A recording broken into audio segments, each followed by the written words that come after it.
Well, hello everyone. I'm Blair Bryant with the Steller Group. And I'm Emily Lomborg. And here we are for our November 2021 market update. The year is almost finished, so we're able to kind of look back and see the year that was in real estate. Exactly, and kind of looking forward to the end of the year too. Absolutely, so let's jump right on into the numbers. Would you believe it, Emily, but inventory's down. This is a common theme seasonally as we get into things. So we only have 3,376 homes available on the market. That includes all your condos, million-dollar listings, detached homes, and that represents about a 15% decrease month over month and a full 30% decrease year over year. Is this surprising? Not really. I mean, a lot of this is just seasonal, right? I mean, as we head into November and December, it is classic year over year, the time of the year where we have the lowest inventory. As we head into holidays, the weather is getting chillier. We're going to have daylight savings, which means it's going to start being dark at 5 o'clock. So it's just a typical time of year where inventory really pulls back. It sounds like you're saying we're sort of in this predictable buyer behavior, seller behavior type thing. And folks,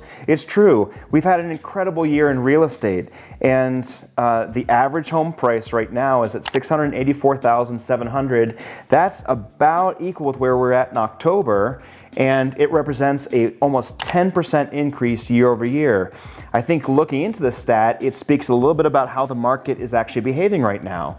Though we have low inventory, we don't see the bidding wars that we saw back in maybe spring of 2021. Again, seasonality. Yeah, I think that right now is an opportunity for buyers. You know, I mean, the buyers, listen, we have a lot of buyer fatigue happening right now. So there are buyers that for this kind of winter time, as we are heading into the holiday season and stuff, they're just ready to take a break after a lot of competition and really struggling through a tough market.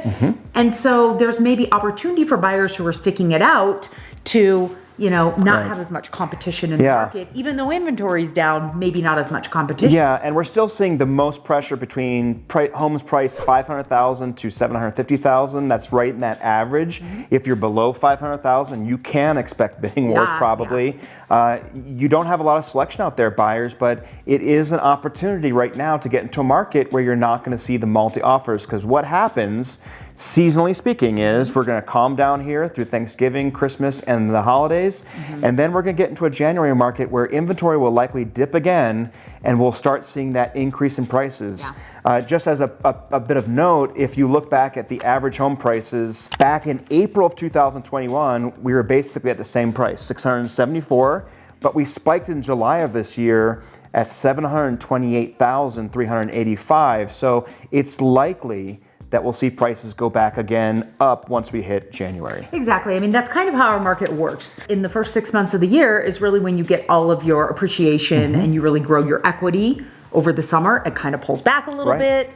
In the fall market, we see another boom that kind of brings our pricing back up, and then we kind of cruise out through the end of the year. Right. So a couple other news items that I think are worth noting. We have had a big story this week about the Zillow cash buying program that they have set up, and that they have actually ended that they have to let go a lot of their workers.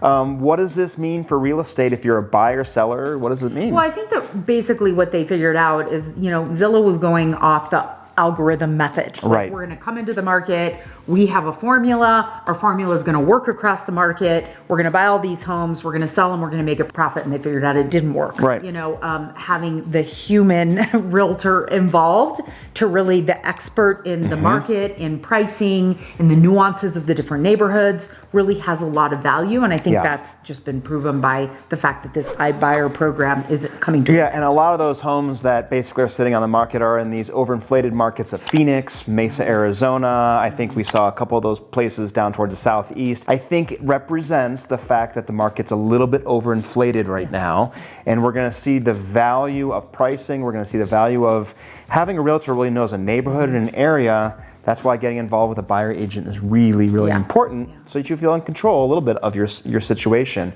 So just ending our video today, we have a little friend with us here today that's going to make all our views spike big time. If you're a homeowner, I think that the news of note here is, folks, we are in a pretty stable market when it comes to your values. I don't think we're going to see a lot of fluctuations. Is there any sunshine on the buyer side? Well, just the competition over the kind of the seasonally competition this time of the year is not as steep. Certainly you can still get into a multiple offer situation. Yeah. However, there may be some opportunities, to get a home, whereas throughout the year so far it's been a little more challenging. Right. And we still have interest rates are still low. And I would say that for both buyers and sellers through the end of the year. Anybody thinking of jumping into the market in November and December, that's the number one reason to do it, because as interest rates go up in the new year, it will. Affordability is going to go down. Absolutely. So that's going to maybe mean less buyers coming into sellers' doors, and for buyers, less opportunity to buy a house. Yeah, because we're going to get into the seasonality again. It will happen, and I think interest rates are going to go up, and even a half point would make a big difference in people's affordability. So folks, we're going to see you one more time in December. Again, I'm Blair with the Steller Group. And I'm Emily. And we'll see you next time.